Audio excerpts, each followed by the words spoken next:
বেশিরভাগ মানুষই মনে করে আমরা যদি অন্য কাউকে কন্ট্রোল করতে পারি কিংবা আমাদের কন্ট্রোল যদি অন্য কারোর ওপরে থাকে তাহলেই হয়তোবা আমরা পাওয়ারফুল হতে পারবো। অ্যাকচুয়ালি আপনারা সব কিছুতেই কন্ট্রোল রাখতে পারবেন না। এই যে গাছ থেকে পাতা পড়তেছে কিংবা মেঘ হলে বৃষ্টি হয়, এগুলো যেমন ন্যাচারাল, ঠিক তেমনই অন্য মানুষ তার কী রকম বিহেভিয়ার, সে কী পড়বে, সে কী খাবে, তার জীবনের লক্ষ্য কী, সে কীভাবে আগাবে, তার জীবনে কী করতে হবে, সেটাও তার একান্ত বিষয়। এগুলো আপনি কন্ট্রোল করতে পারবেন না।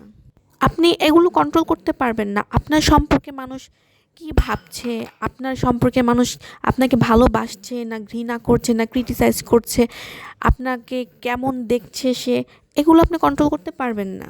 অন্য কাউকে নিয়ে চিন্তা আবদ্ধ থাকবেন, এগুলো আপনাকে পাওয়ারফুল করবে না, পাওয়ারলেস করবে।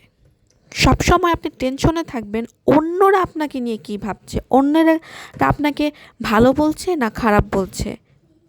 আপনি যদি অন্যের ওপর নির্ভরশীল হন যে অন্যেরা আপনার সম্পর্কে কী ভাবছে, অন্যেরা আপনাকে কীভাবে নিচ্ছে, এগুলো নিয়ে আসলে সারাদিন যদি চিন্তায় একদম আবদ্ধ হয়ে থাকেন, তাহলে আপনি কখনোই পাওয়ারফুল হতে পারবেন না। সবসময় সেই পাওয়ারলেসটার মধ্যেই থাকবেন। ট্রু পাওয়ারফুল সেই মানুষ যারা নিজেদের ওপর নিজেদের কন্ট্রোল আছে। আর এই যে আপনার যে একটা মনোভাব যে আমাকে সবার কাছে ভালো হতে হবে, একটা ছোট বাচ্চার থেকে ধরে মুরব্বি আছে, সবার কাছে আমাকে গুড হয়ে থাকতে হবে, আমাকে সবার কাছে ভালো হয়ে থাকতে হবে। এই যে চেষ্টাটা আপনি করছেন, এটা একদমই একটা আপনার ভুল চেষ্টা।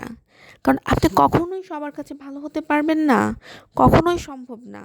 আপনি মনে করছেন যে আমি মনে হয় সবার কাছে ভালো, কিন্তু না, সবাই কিন্তু আপনারই পিঠ পিছে হাসছে, আপনাকে নিয়েই মজা করছে।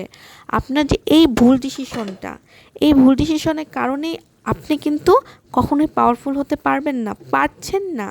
আপনি সবার কাছে হাসির পাত্র হচ্ছেন বা একজন পাওয়ারলেস মানুষ হিসেবেই কিন্তু পরিচিতি লাভ করছেন। আপনার তো দরকার নেই অন্যের কাছে এতটা এতটা ভালো হওয়ার, তাই না? আপনি আপনার নিজের কাছে কতটুকু ভালো সেইটা দেখুন।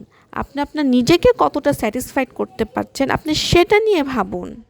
আপনি কখনো অন্য কাউকে কন্ট্রোল করতে পারবেন না, তবে হ্যাঁ, আপনাকে নিয়ে আপনার সামনের জনের বিহেভিয়ার কীরকম, আপনার প্রতি তার কথা বলার আগ্রহ কীরকম, আপনার প্রতি তার কথা বলার টোন কীরকম, আপনি সেগুলো কিভাবে অ্যাকসেপ্ট করছেন, কিভাবে অ্যাকসেপ্ট করতে পারছেন, আপনি সেই সিচুয়েশনে নিজেকে কিভাবে ম্যানেজ করতে পারছেন, সেই সিচুয়েশন থেকে আপনি কিভাবে ম্যানেজ করে নিজে বের হয়ে আসতে পারছেন, সেটা হচ্ছে মেইন বিষয়।